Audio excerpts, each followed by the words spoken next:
Bonjour, bienvenue sur le plateau de Village Semence au Salon international de l'agriculture. Invité exceptionnel Didier Guillaume, le ministre de l'Agriculture. Bonjour monsieur le ministre. Bonjour. Alors, merci de nous avoir consacré quelques minutes dans un agenda fort chargé, je crois. Un agenda de salon de l'agriculture tout simplement. Arriver le matin entre 7h et 8h et partir le soir quand c'est fini. Alors c'est loin d'être terminé, il reste encore 4 jours, mais un premier sentiment, un bilan à mi-parcours si je puis dire. J'ai l'impression que ce bilan est bon.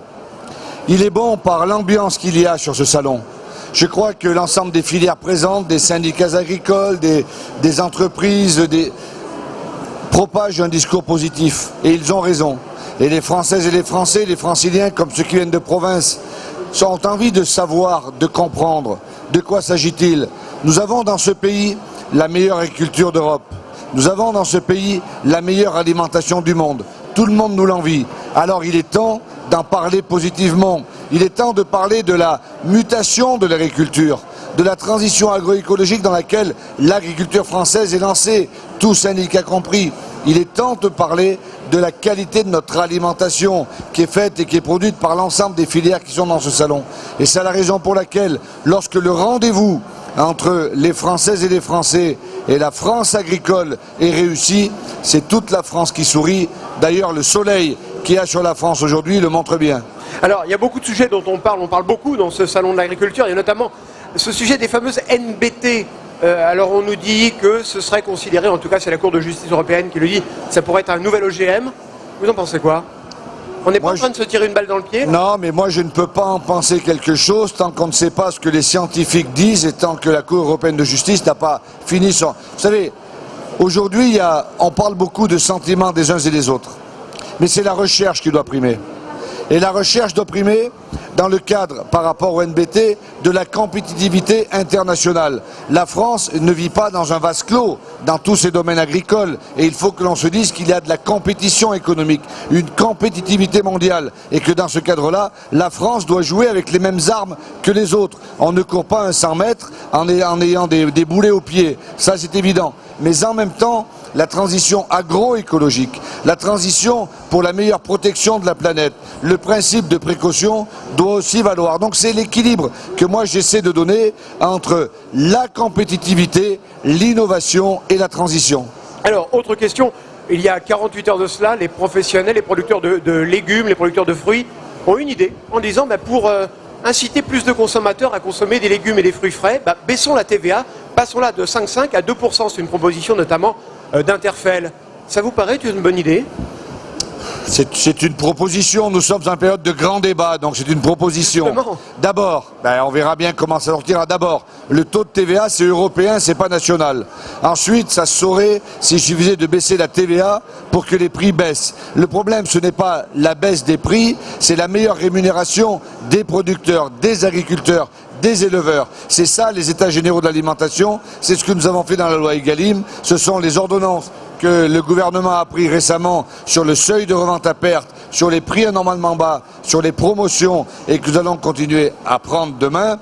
Il faut une meilleure rémunération des producteurs, des arboriculteurs, des maraîchers, des éleveurs et il ne faut pas que cela se fasse au détriment là encore de la compétitivité de nos entreprises et des consommateurs.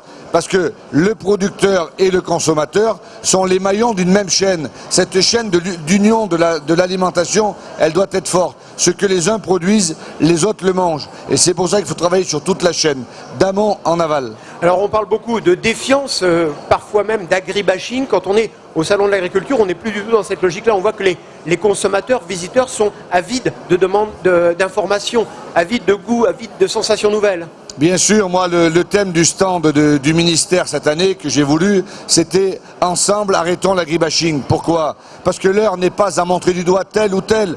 Le producteur, l'éleveur, il ne met pas des antibiotiques dans son troupeau. Le producteur ne met pas du glyphosate ou des phytopharmaceutiques dans les sols. Il le fait parce qu'il en a besoin. Mais comme nous sommes engagés dans la transition agroécologique, les choses avancent. Donc il ne faut pas montrer du doigt pollueurs, empoisonneurs, mais au contraire, qu'est-ce qu'il y a de positif? Et c'est pour ça que j'ai créé le hashtag Positive Agriculture, parce que ce qui compte, c'est de montrer tout ce qui va bien en agriculture, et il y a des milliers de choses qui vont bien.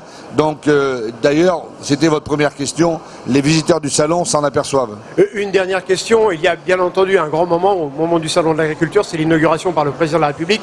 Emmanuel Macron a explosé tous les records de présence d'un président au salon. C'était voulu ou ça s'est fait finalement, ça a été le hasard? Non, ce n'était pas l'objectif, il devait faire la visite pas d'objectif de record. Non, non, de tout président. Vous savez, on n'est pas au Festival de Cannes, au concours de beauté ou je ne sais trop quoi. C'est pas la durée qui compte, c'est la qualité, ce n'est pas la quantité. Or, je crois que samedi, tout le monde s'est accordé à dire qu'il y a eu à la fois la quantité, la durée, 14h30 ou 14h40 de présence sur le salon, et en même temps la qualité, l'écoute, le travail avec les filières, les intraprofessions, les syndicats agricoles, et puis le peuple de France, les citoyens, les visiteurs du salon, qui étaient ravis de pouvoir converser avec le président, qui d'ailleurs lui ont dit beaucoup de choses, qui lui ont parlé d'agriculture, mais aussi d'autres choses, de retraite, de pouvoir d'achat. Et c'est très bien que le président de la République, qui est connecté avec la France, mais passe une journée entière de 8h30 du matin à 23h le soir, à entendre ce que les Français ont à lui dire. Là, ça se fait sans barrière, ça se fait sans filtre. Ce n'est pas dans les réunions organisées par des élus ou je ne sais trop, c'est en direct du peuple au président, du consommateur au producteur, si je puis dire. Eh bien écoutez, merci beaucoup Didier Guillaume. Merci à vous. De nous avoir rejoints sur ce plateau. Et quant à moi, je vous donne rendez-vous très bientôt sur le plateau de Village justement, au Salon de l'Agriculture. À bientôt.